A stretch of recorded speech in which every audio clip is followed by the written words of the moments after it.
오늘 함께 나눌 하나님의 말씀은 전도서 11장 1절에서 10절까지입니다.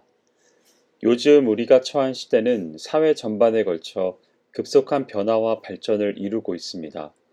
산업 부분뿐만 아니라 정신적인 면에 있어서도 여러 가지 급속한 변화 현상이 나타나고 있습니다. 그러나 산업 발전으로 인한 물질 문명의 급격한 성장에 비교해 볼 때 정신 문화의 성숙은 거기에 뒤따르지 못하고 있습니다. 따라서 많은 사회 병리 현상이 나타나고 있으며 특히 가치관의 변화에 따른 개인주의와 이기주의적 사고의 팽배로 인하여 이 사회는 한층 더 인정이 사라진 황폐한 곳으로 변해가고 있는 실정입니다. 이러한 때에 오늘 본문을 통해서 성경적인 가치관의 하나인 구제하는 삶, 즉 베푸는 삶에 대해 살펴봄으로써 그리스도인으로서의 합당한 생활의 교훈을 삼고자 합니다. 첫째, 우리의 가진 것으로 베풀어야 합니다. 본문은 내 식물을 물 위에 던지라고 말씀합니다.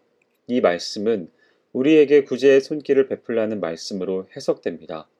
내가 벌고 내 가족이 벌어들인 돈은 응당 오직 나와 내 가족을 위한 일에만 쓰여져야 한다는 생각을 가진 우리로서는 선뜻 받아들이기가 어려운 말씀입니다.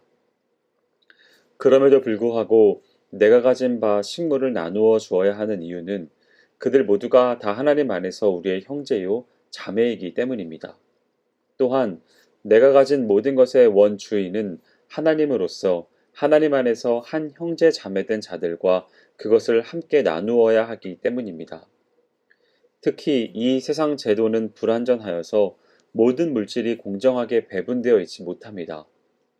따라서 하나님께서는 성도의 누리가 베푸는 구제의 손길을 통해서 모든 사람을 돌보시며 사랑하시는 하나님의 손길을 그들에게 나타내길 원하시는 것입니다. 그러므로 성도 여러분, 자신의 행복과 안락만을 추구하지 마십시오. 내 이웃을 돌아보아야 어렵고 가난하고 굶주린 자들을 여러분이 가진 것으로 최선을 다해 돕는 삶을 사시기 바랍니다.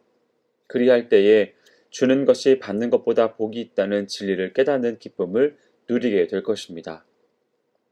둘째, 은밀하게 베풀어야 합니다.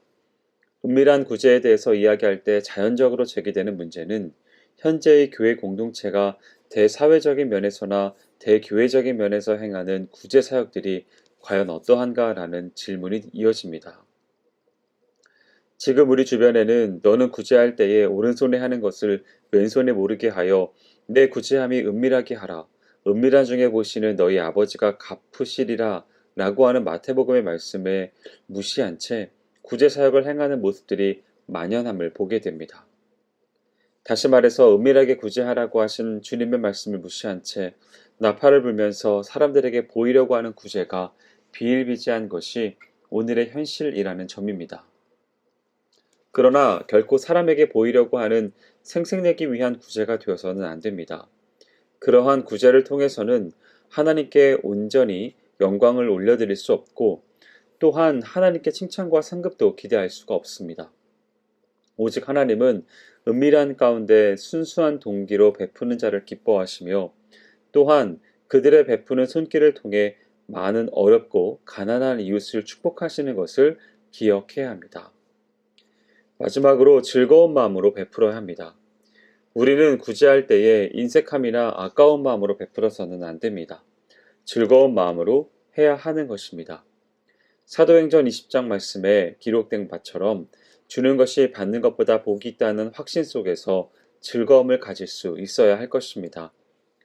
성도가 하나님께서 가난한 자를 돌보라 하셨으니까 라는 생각으로 억지로 베푸는 것은 잘못된 태도입니다. 물론 전혀 베풀지 않는 것보다는 낫다고 할 수 있겠지만 그것은 참된 베품의 삶이 아닌 것입니다. 자원하는 마음으로 사랑하는 마음으로 진정 즐겁고 기쁜 마음으로 구제의 생활을 할 때야말로 진정한 베품의 삶이 되는 것입니다. 우리에게 언제 이 베푸는 기회가 사라질지 알 수 없지만 현재 우리에게 베풀 수 있는 기회가 있다는 사실 자체가 우리에게 복이 되는 것입니다. 그것은 언젠가 놀라운 하나님의 상급으로 되돌아오는 복된 일이 되기 때문입니다. 또한 이렇듯 즐거운 마음으로 베푸는 삶을 통해서 우리의 황폐화되어 가고 무너져가는 주위 공동체들을 되살릴 수 있기 때문에 복이 됩니다. 그리고 무엇보다도 우리는 이 구제를 통해 오직 주는 삶으로만 일관하여 사신 주님을 한 걸음 더 닮아간다는 점에서 이 구제는 우리에게 가장 큰 복이 된다고 하겠습니다. 사랑하는 성도 여러분, 우리는 어떻게 베푸는 삶을 살아야 하는지 곧 구제하는 삶에 대하여 살펴보았습니다. 우리의 지금 가진 것으로 어려운 이웃을 도와주되 그러나 드러내는 구제가 아닌 은밀한 중에 베푸는 삶을 살아야 한다는 것과 또한 억지로 하는 구제가 아니고 즐거운 마음으로 베푸는 삶을 살아야 하는 것을 이제는 알았습니다.